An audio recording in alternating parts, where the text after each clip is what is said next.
Okay, so we're going to talk about some screen capturing tools, which I thoroughly enjoy, obviously, because I do it all the time to make these videos. But I think that they're a really powerful tool that you now have with students in one-to-one devices with Chromebooks, because students can capture what's on their screen with an image.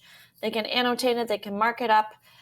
They can also screen record what they're doing, or take video record and explain what's happening on their screen, and be able to kind of show their learning in a different way than just filling out a worksheet or doing a problem set and so forth. So this is kind of like this new whole world. They were able to take video before with an iPad, but they weren't able to really cast what was happening on their screen unless you were inside certain apps. And some people used it like that, but we now have the world of browser tabs and where you are on the web and being able to record that. So I really want to take some time to go through some great tools for that, and give you guys some time to think about ways to use that with students in the classroom. Not just I'm making a tutorial for you, which is what I'm doing, but really how could students use this to show their learning or explain something, or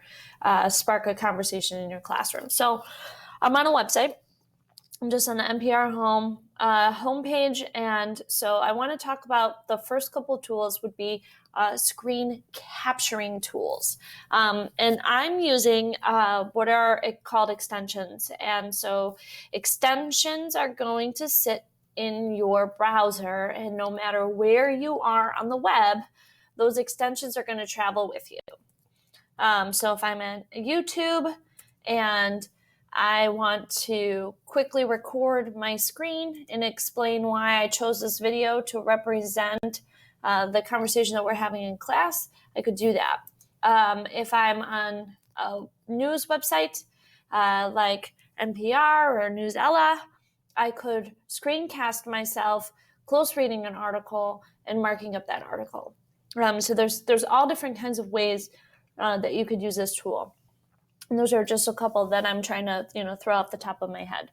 So the first couple of tools that I'm going to do, again, these are all extensions. I'm going to talk about a couple of screenshot tools.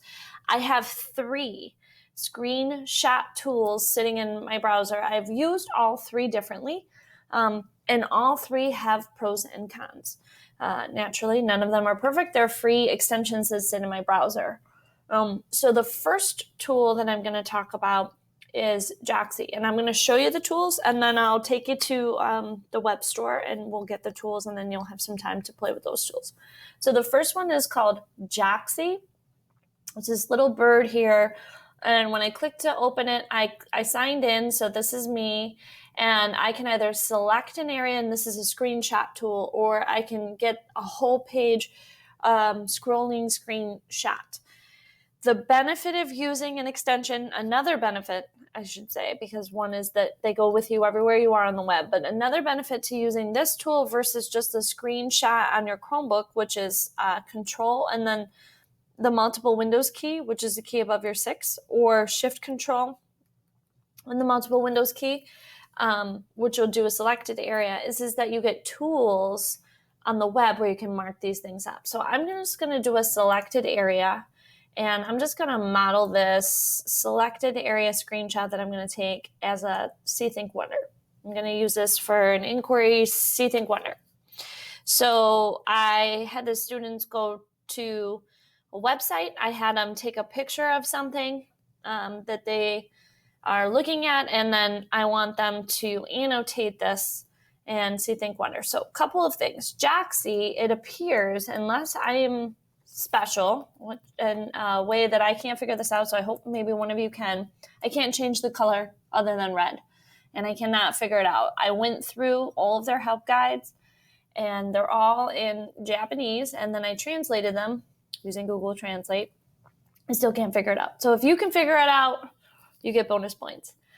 So I'm just going to rock it out in red. The reason why I am choosing this tool is because on this pencil draw tool, when I'm selected, I can actually use my finger on my Chromebook screen and mark up this drawing. This seems to be, and again, I might be wrong, and if you find another tool that works better than this seems to be the only one that lets me do that, where I can actually draw on my screen and get a pen. Okay, so I'm just going to draw, and I'm going to point to the water. I'm looking at the water, and I'm like, I wonder why. I'm seeing that there's water. I'm going to, highlight things, and I'm just using my finger on my Chromebook screen. So that's why I like this tool. It has other tools, like you can draw straight lines. You can use the arrow. If you move this down, they're giving you like little heads up here. So you can make a round and angle to 45 degrees. You can, if you hold down shift, you can make a straight line. So they do give you like little tips. I moved it up here just so it was out of the way. I didn't like it down here because I have my shelf auto hid. So my auto hid shelf kind of pops up in the way. So you get other tools. I can just click and I can add some text. So I see water, and maybe I want to add some more. I see, I'm doing a see, think, wonder.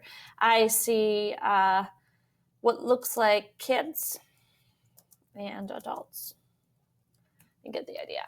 Once I do that, I can move this around my screen, and then I can make it bigger, smaller. I can do all that. I have this substrate selected, so it gives it a background.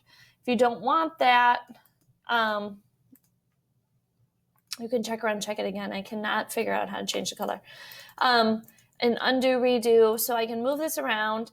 Another nice tool is that they give you this auto 1, 2, 3. So I see. Now if I click again, I'll get a 2, and then I can come back to my text and I say it is, I think there is a flood. You get the idea. So this is Joxi. And again, the reason why I selected is because of the touch capability. I kind of love, like, I wonder what they're carrying. I wonder if that's all their personal belongings. But you get the idea. All right, so that is Joxi. So then once I do it, if I hit this check mark, it's going to locally save under here, and you have a gig of storage in this tool. But I love this, right? So I'm just going to say save, and then what it's going to do is it's going to download it. And it automatically goes into my downloads folder. So if I say shown folder, it's going to open up my files folder in my Chromebook, which has my downloads, which is my local storage. I don't want to keep it in my local storage. I want to use my Google Cloud. That's why I love Google Chromebooks, because my cloud is sitting right here. So now that I have my screenshot here, I can just quickly rename this. Right click, say rename. And I can do this as my see, think, wonder.